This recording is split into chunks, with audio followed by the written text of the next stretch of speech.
Hello दोस्तों, good morning. स्वागत है बार फिर से आप सभी का एमजेटी एजुकेशन में। दोस्तों आज है 10 अक्टूबर। आज की वीडियो में हम लोग बात करेंगे 10 अक्टूबर 2021 के करंट अफेयर के सभी इंपॉर्टेंट क्वेश्चंस के बारे में। पूरी वीडियो ध्यान से देखिएगा, पूरी वीडियो डिटेल में आपको समझाई गई है। अगर वीडियो पसंद आए वीडियो को लाइक और शेयर जरूर कर देना।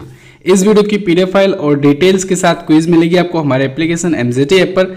गूगल प्ले स्टोर से आप इसे जाकर के डाउनलोड कर सकते हैं। चलिए बात करते हैं लास्ट डे के क्वेश्चंस की। लास्ट डे का मेरा पहला क्वेश्चन था आपसे, विश्व में सबसे अधिक ऊंचाई पर ईवी चार्जिंग स्टेशन है, इलेक्ट्रिकल व्हीकल चार्जिंग स्टेशन कहाँ खुला है? तो ये खुला है हिमाचल प्रदेश में। भारत में 14 बैंकों का राष्ट्रीयकरण 1969 में किया गया था, इंदिरा गांधी जी की सरकार थी। भवानी देवी का संबंध फेंसिंग से है और अभी हाल ही में फेंसिंग में ये इंडिया को रिप्रेजेंट करने वाली पहली महिला बनी थी। टोक्यो पैरालंपिक 2020 का मस्कट था दोस्तों सोमाइटी। क्या था? सोमाइटी। यहाँ पर मिस्टेक से हो गया है बाय मिस्टेक मिराइटोवा। ये था टोक्यो ओलंपिक का, ध्यान रखिएगा। मिराइटोवा जो था ये टोक्यो ओलंपिक का था और सोमाइटी जो था ये टोक्यो पैरालंपिक का था मस्कट। तो दोनों ही मस्कट आपको याद रखने चाहिए, ठीक है। और अगर पूछा जाए मोटो क्या था, तो टोक्यो ओलंपिक और पैरालंपिक दोनों का मोटो था यूनाइटेड बाय इमोशन। क्या था? United bye emotion. क्लियर। चलिए अब बात करते हैं आज के दिन के करंट अफेयर के क्वेश्चंस की। तो पहला क्वेश्चन है, हाल ही में विश्व प्रवासी पक्षी दिवस कब मनाया गया? तो दोस्तों अभी हाल ही में विश्व प्रवासी पक्षी दिवस मनाया गया है 9 अक्टूबर को। देखिए विश्व प्रवासी पक्षी दिवस दोस्तों ये प्रत्येक वर्ष 2 बार मनाया जाता है। एक तो ये मनाया जाता है मई मंथ के सेकेंड सैटरडे को और एक बार मनाया जाता है अक्टूबर मंथ के सेकेंड सैटरडे को। तो मई मंथ का सेकेंड सैटरडे इस बार पड़ा था 8 मई को, तो 8 मई को मनाया गया एक बार।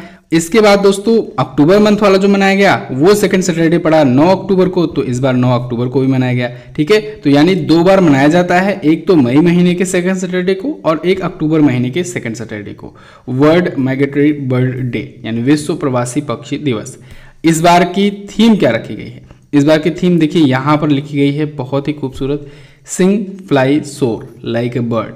ये है इस बार की थीम। इसको मनाए जाने की शुरुआत 2006 से हुई थी। चलिए अक्टूबर मंथ में अभी तक जो जो इंपॉर्टेंट डेज आए हैं उनका रिवीजन कर लेते हैं। जैसे 1 अक्टूबर को दोस्तों मैंने आपको बताया था 3 महत्वपूर्ण दिवस मनाए गए। एक तो अंतर्राष्ट्रीय कॉफी दिवस मनाया गया, एक अंतर्राष्ट्रीय वृद्धजन दिवस और एक विश्व शाकाहारी दिवस। अच्छा, अंतर्राष्ट्रीय शाकाहारी सप्ताह भी 1 से 7 अक्टूबर के बीच में मनाया गया है। 2 अक्टूबर को दोस्तों महात्मा गांधी जी की जयंती के अवसर पर अंतर्राष्ट्रीय अहिंसा दिवस मनाया गया। 5 अक्टूबर को वर्ल्ड टीचर्स डे मनाया गया। 2 से 8 अक्टूबर के बीच में राष्ट्रीय वन्य जीव सप्ताह मनाया गया। 7 अक्टूबर को विश्व कपास दिवस मनाया गया और 8 अक्टूबर को इंडियन एयरफोर्स डे मनाया गया। क्लियर है। चलिए बात करते हैं अगले क्वेश्चन की। हाल ही में किस राज्य सरकार ने मिशन कवच कुंडल अभियान शुरू किया? तो ये अभियान शुरू किया है महाराष्ट्र राज्य सरकार ने, मिशन कवच कुंडल अभियान। इस कैंपेन के तहत क्या होगा? इस कैंपेन के तहत दोस्तों महाराष्ट्र में तेजी से कोविड-19 के लिए वैक्सीनेशन कराया जाएगा। एक वैक्सीनेशन कैंपेन होगा, ये 8 अक्टूबर से 14 अक्टूबर तक चलेगा, यानी कि 1 सप्ताह भर तक ये चलेगा। इस कैंपेन के तहत तेजी से वैक्सीनेशन कराया जाएगा महाराष्ट्र में। ये जो कैंपेन है दोस्तों ये केंद्र सरकार की जो 15 अक्टूबर तक 100 करोड़ टीकाकरण या कहे वैक्सीनेशन का जो टारगेट रखा गया है उसी के तहत ये भी है।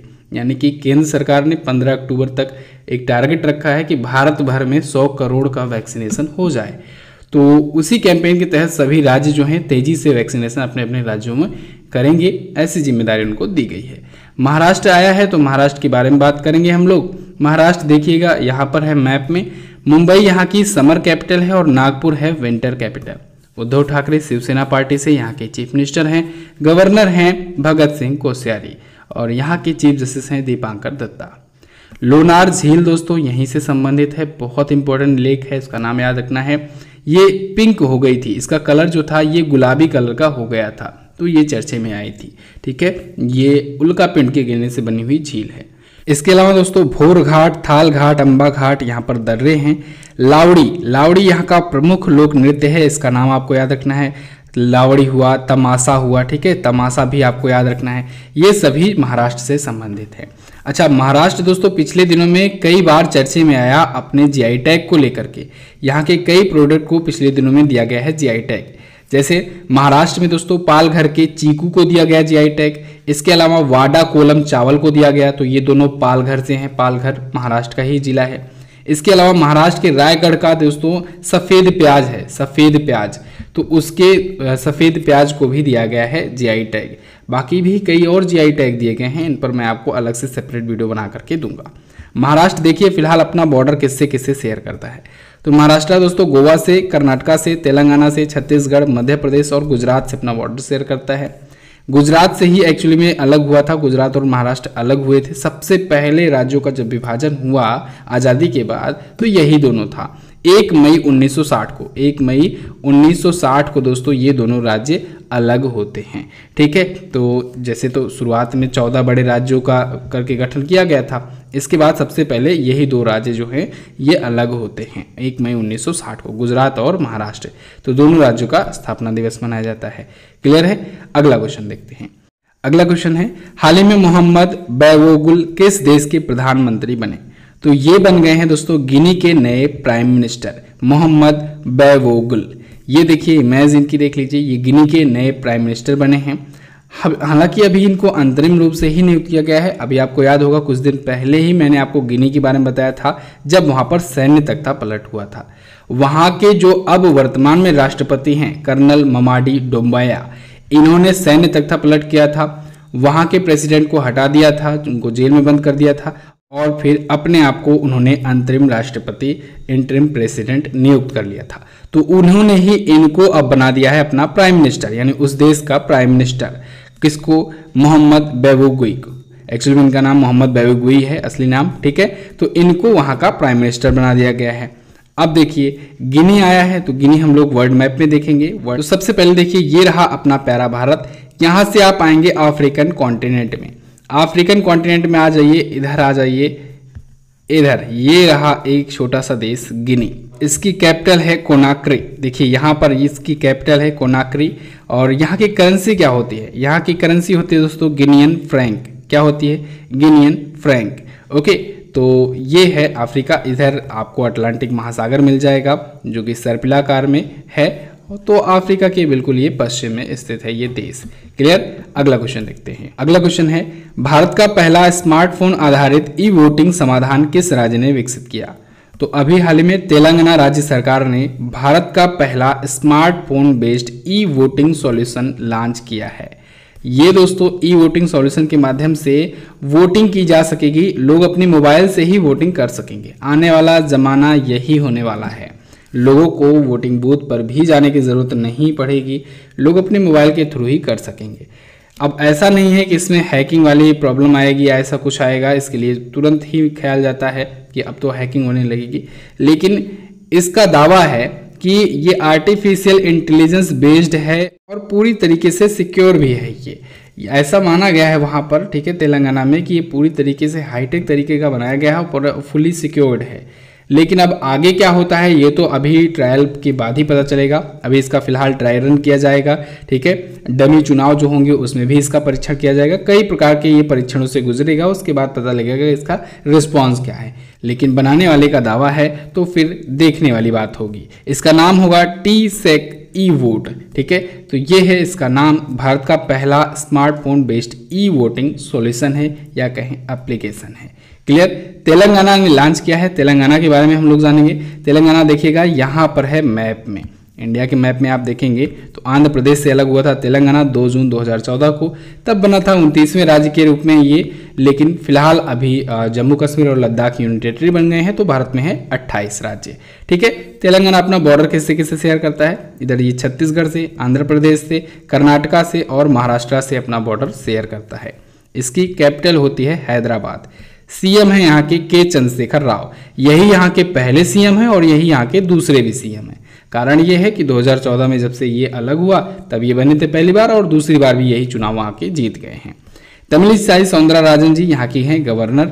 झीलों की बात करें तो हुसैन सागर, निजाम सागर, भद्रकाली झील, ये यहाँ की झीलें हैं। अच्छा, आपको अभी याद हो, अभी कुछ दिन पहले ही मैंने आपको बताया था तेलंगाना से रिलेटेड एक महोत्सव मनाया गया है। तेलंगाना में बथुकम्मा महोत्सव मनाया गया है। क्या मनाया गया है? बथुकम्मा महोत्सव, याद रखना है, बहुत इंपॉर्टेंट है। बथुकम्मा महोत्सव यहाँ पर मनाया गया। इसके अलावा दोस्तों तेलंगाना में ही अभी मेडिसिन फ्रॉम द स्काई एक परियोजना का शुभारंभ किया गया है तेलंगाना सरकार के द्वारा, जिसके थ्रू वैक्सीन हुआ या भी कोई भी छोटे मोटे जो मेडिकल इक्विपमेंट हुए उनको डोर टू डोर डिलीवर किया जाएगा ड्रोन के माध्यम से। तो medicine from the sky Bharat की सबसे यूनिक योजना है, तेलंगाना में ही ये शुरू की गई है। अगला क्वेश्चन देख लेते हैं। हाल ही में चौथे सत्यजीत रे पुरस्कार के लिए किसे चुना गया? तो अभी हाल ही में बी गोपाल को। बी गोपाल दोस्तों तेलुगु फिल्म निर्माता है, इनका पूरा नाम है बेजवाड़ा गोपाल। तो बेजवाड़ा गोपाल जो आपको इमेज में दिख रहे हैं, इनको चौथा सत्यजीत रे पुरस्कार दिया जाएगा। चौथा सत्यजीत रे पुरस्कार, सत्यजीत रे पुरस्कार इनको इनके फिल्मों में योगदान के लिए दिया जाएगा। फिल्म सोसाइटी केरल के द्वारा ये दिया जाता है।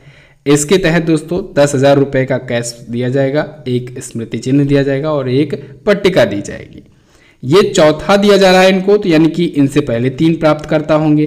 तो इनसे पहले 3 कौन कौन हैं जिनको मिला है? तो अदूर गोपाल कृष्णन जी को मिला है, माधवी मुखर्जी जी को मिला है और मोहन जी। इन 3 को इससे पहले मिल चुका है। ये हैं चौथे विजेता सत्यजीत रे पुरस्कार के। क्लियर है? अच्छा, सत्यजीत रे पुरस्कार ये हुआ। एक दोस्तों इंडियन सिनेमा का सबसे बड़ा अवार्ड होता है दादा साहब फाल्के पुरस्कार। तो दादा साहब फाल्के पुरस्कार इस बार 51वां किसे दिया गया? रजनीकांत को। और इससे पहले 50वां किसे दिया गया? अमिताभ बच्चन को। दोनों आपको याद रखना है। अगला क्वेश्चन देखते हैं। हाल ही में किसने विश्व कुश्ती चैंपियनशिप 2021 में रजत पदक जीता? तो अभी हाल ही में दोस्तों अंशु मलिक ने जीत लिया है वर्ल्ड रेसलिंग चैंपियनशिप 2021 में सिल्वर मेडल। और ये सिल्वर मेडल जीतने वाली बन गई हैं पहली भारतीय महिला। अभी तक कोई भी Indian women's world wrestling championship में सिल्वर तक नहीं पहुंची थी। सिल्वर जीतना मतलब फाइनल खेलना, यानी कोई भी महिला फाइनल नहीं खेली थी भारतीय, लेकिन ये बन गई पहली। हालांकि फाइनल मैच ये हार गई, इसी वजह से इनको सिल्वर मिला। अगर फाइनल जीत गई होती तो गोल्ड मिला होता अंशु मलिक को, लेकिन फिलहाल ये पहली महिला बन गई। ये फाइनल हारी किसके? ये दोस्तों अमेरिका की एक हैं हेलन लुइस, उनसे हारी हैं। हेलन लुइस ही 2016 के ओलंपिक में गोल्ड जीती हुई थी, तो उनसे ये फाइनल में हार गई। इन्होंने 57 किलोग्राम की फ्री स्टाइल बाउट में ये सिल्वर जीता हुआ है। अच्छा, इससे पहले क्योंकि ब्रॉन्ज मेडल आए थे, तो कितने ब्रॉन्ज मेडल अभी तक आए हैं वर्ल्ड चैंपियनशिप में? तो याद रखिएगा, महिलाओं में अगर बात करें तो भारतीय महिला पहलवान इससे पहले अलका तोमर 2006 में जीती थी ब्रॉन्ज मेडल, गीता फोगाट जीती थी 2012 में, बबीता फोगाट जीती थी भी 2012 में, ये दोनों ब्रॉन्ज जीती थी। पूजा ढांगा 2018 में ब्रॉन्ज जीती थी और विनेश फोगाट 2019 में ब्रॉन्ज जीती थी। सभी लोग एक एक ब्रॉन्ज जीती थी। सिल्वर पहली बार अंशु मलिक ने जीता है। अच्छा, क्या किसी ने गोल्ड भी जीता है क्या? नहीं, अभी तक सिर्फ और सिर्फ एक ही भारतीय हैं, वो भी पुरुष में कहें, महिलाओं में तो वो भी नहीं आया है। पुरुषों में इकलौते भारतीय हैं, कौन? सुशील कुमार, जिन्होंने 2010 में जीता था वर्ल्ड रेसलिंग चैंपियनशिप। इकलौते ऐसे भारतीय जिन्होंने गोल्ड जीता है। अच्छा, ये पहले ऐसे भारतीय बने जिन्होंने ओलंपिक में 2 मेडल जीता था। इन्होंने 2008 में जीता था दोस्तों ब्रॉन्ज मेडल जो बीजिंग ओलंपिक हुआ था, और 2012 में इन्होंने जीता था सिल्वर मेडल जो लंदन ओलंपिक हुआ था। फिलहाल के लिए अभी तो ये जेल में बंद हैं सुशील कुमार, ठीक है, लेकिन ये 2 मेडल जीतने वाले पहले भारतीय थे। दूसरे भारतीय कौन है? पीवी सिंधु। अभी तो पीवी सिंधु चर्चे में आई थी। पीवी सिंधु ने 2016 में दोस्तों बैडमिंटन में जीता था सिल्वर मेडल, और 2020 के टोक्यो ओलंपिक में इन्होंने ब्रॉन्ज मेडल जीता है बैडमिंटन में। तो ये इससे 2 भारतीय हैं जिन्होंने 2 इंडिविजुअल कैटेगरी में मेडल जीते हुए हैं इंडिया के लिए। क्लियर? ये सभी पॉइंट्स अच्छे पॉइंट्स हैं, ये बन सकते हैं क्वेश्चन, को आपको याद रखना होगा। अगला क्वेश्चन देखते हैं। हाल ही में दिल्ली यूनिवर्सिटी का कुलपति किसे नियुक्त किया गया? तो अभी हाल ही में दिल्ली यूनिवर्सिटी के वाइस चांसलर नियुक्त किए गए हैं योगेश सिंह, प्रोफेसर योगेश सिंह। ये जो आपको इमेज में दिख रहे हैं ये होंगे डीयू के, दिल्ली यूनिवर्सिटी के new vice chancellor new VC. Okay, ये किसकी जगह पर आए हैं? तो ये आए हैं दोस्तों त्यागी की जगह पर। 2020 में इनको इरेगुलरिटी की वजह से, लापरवाहियों की वजह से, इनके आरोप के चलते उनको हटा दिया गया था, तो फिर अब इनको नियुक्त किया गया है योगेश सिंह जी को। दिल्ली यूनिवर्सिटी के 23वें कुलपति ये होंगे। अच्छा, अभी एक क्वेश्चन और कुलपति से यानी वाइस चांसलर से रिलेटेड आया था, तो काफ़ी बच्चे इसमें कंफ्यूज होंगे। इस वजह से आप लोग के कंफ्यूजन को दूर करने के लिए मैंने यहाँ पर एक पॉइंट दे दिया है। कर्णम मल्लेश्वरी को लेकर के बहुत सारे बच्चे होंगे कंफ्यूज। उनको दोस्तों दिल्ली खेल यूनिवर्सिटी का बनाया गया है, दिल्ली स्पोर्ट यूनिवर्सिटी का बनाया गया है वीसी, और वो दिल्ली सरकार के द्वारा नियुक्त की गई हैं। तो कर्णम मल्लेश्वरी जिन्होंने पहली बार सबसे पहली महिला बनी थी मेडल जीतने वाली ओलंपिक में भारत के लिए, सन 2000 में उन्होंने ब्रॉन्ज जीता था वेट लिफ्टिंग में, उनको दिल्ली स्पोर्ट यूनिवर्सिटी का पहला कुलपति नियुक्त किया गया है और ये दिल्ली यूनिवर्सिटी के नियुक्त किए गए हैं। तो दोनों ही अलग अलग है, तो दोनों के बारे में आपको याद रखना है, ठीक है, कंफ्यूज नहीं होना है। अच्छा, आगे बढ़ूं उससे पहले बताना चाहूंगा कि हिंदी का फुल वीडियो कोर्स आप प्राप्त कर सकते हो मात्र 149 रुपए में। 50% का डिस्काउंट ऑफर चल रहा है यूपीएसआई के आपके एग्जाम को देखते हुए। आपको ये वीडियो कोर्स डिस्काउंट पर पाने के लिए कूपन कोड यूज करना है हिंदी 50। याद रखिएगा, Hindi 50, capital letter without space, Hindi 50 इसी स्पेलिंग के साथ आप लिखेंगे, अप्लाई पर क्लिक करेंगे तो आपको मिल जाएगा 50% का डिस्काउंट। जाइए एप्लीकेशन में और इस पर जाइए, देखिए, पता कीजिए इसमें क्या क्या आपको मिल रहा है, कितने चैप्टर्स दिए गए हैं, सब कुछ डिटेल में दिया गया है, डिटेल नोट्स भी दिया गया है, हर एक चैप्टर का मॉक टेस्ट भी दिया गया है। तो आप बहुत ही अच्छे तरीके से अपनी तैयारी कर सकते हो यूपीएसआई या फिर आने वाले जो भी एग्जाम्स हैं जिसमें हिंदी पूछा जाता है उन सब की। चलिए बात करते हैं अगले क्वेश्चन की। हाल ही में राष्ट्रीय पुरस्कार एपीवाई बिग बिलीवर्स और लीडरशिप कैपिटल किस बैंक को दिया गया? तो अभी हाल ही में कर्नाटका विकास ग्रामीण बैंक ने दोस्तों 2 नेशनल अवार्ड्स जीते हुए हैं।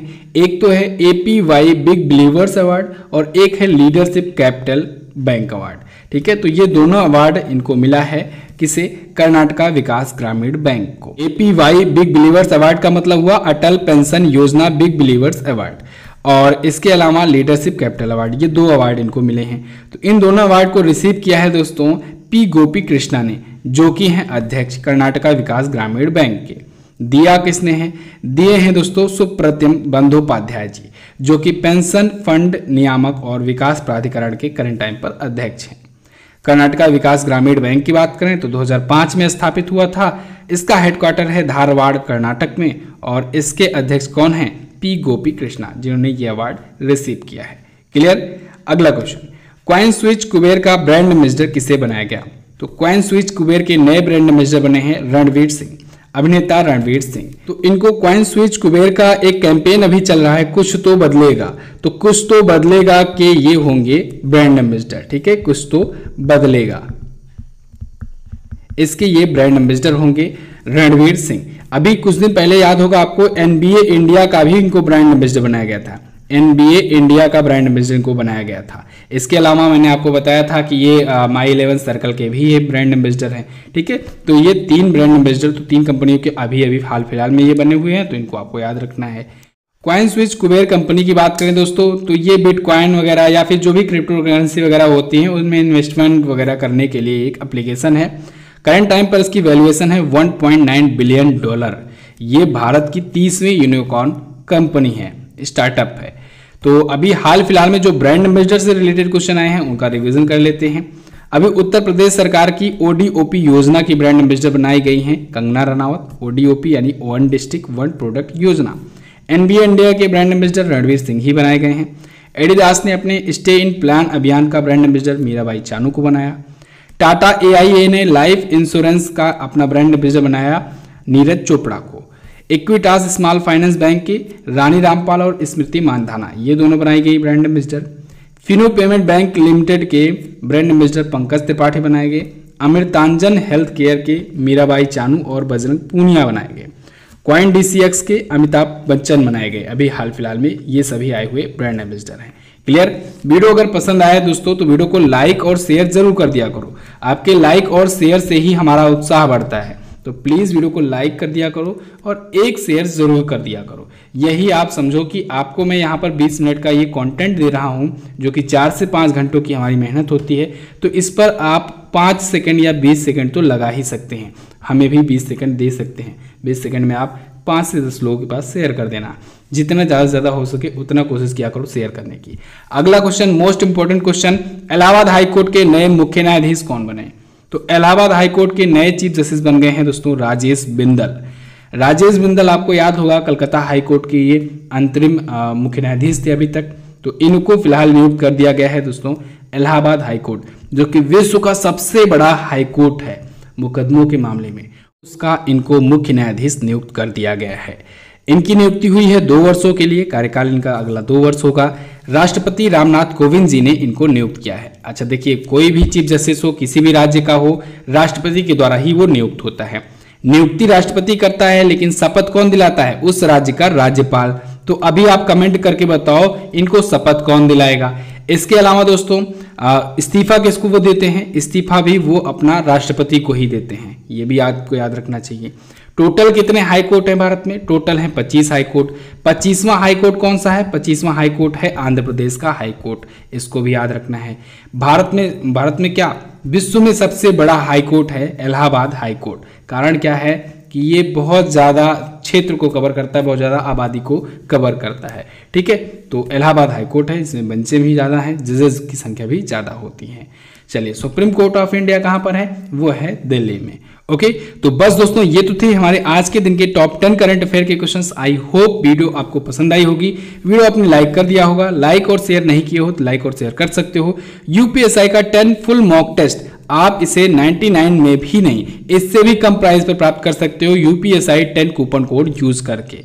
अब वर्दी का सपना होगा आपका पूरा जब आप सॉल्व करेंगे मॉक टेस्ट, बिल्कुल सिलेबस बेस्ड सटीक एक्सप्लेनेशन के साथ, लेटेस्ट एग्जाम पैटर्न पर आधारित एक्सपर्ट द्वारा तैयार ये फुल मॉक टेस्ट है। आप इसका फायदा उठा सकते हैं। एमजेटी ऐप पर आपको ये प्राप्त हो जाएगी। कोई प्रॉब्लम आती है, कोई इशू आता है तो आप व्हाट्सएप का नंबर वहां पर दिया गया है, संपर्क कर सकते हो। चलिए बात करते हैं क्वेश्चन ऑफ द डे की। आज का पहला क्वेश्चन है आपके लिए, हाल ही में चर्चे में रही एयर इंडिया के संस्थापक कौन थे? हेनले पासपोर्ट इंडेक्स में सबसे कमजोर पासपोर्ट किसका है? भारत और किस देश के बीच सूर्य किरण 4 अभ्यास हुआ? इसके अलावा चौथा क्वेश्चन है, राउरकेला में बन रहे भारत के सबसे बड़े अंतर्राष्ट्रीय हॉकी स्टेडियम का नाम किसके नाम पर रखा गया है? बहुत अच्छे अच्छे हैं, सभी के बारे में आपको जो भी पता हो डिटेल में जरूर आंसर करना है। और टेलीग्राम ग्रुप से भी हमारे ज्वाइन हो जाओ। कोई भी नोटिफिकेशन, कोई भी इन्फॉर्मेशन देनी होती है सबसे पहले मैं आपको वहीं पर दिया करता हूँ। टेलीग्राम पर जाना है, एमजेटी एजुकेशन सर्च करना है और ज्वाइन कर लेना है ग्रुप को। चलिए बस फिलहाल रखते हैं इतना ही वीडियो में दोस्तों। वीडियो को एंड तक देखने के लिए बहुत बहुत धन्यवाद। मिलेंगे अगली वीडियो में, तब तक के लिए नमस्कार, जय हिंद, वंदे मातरम।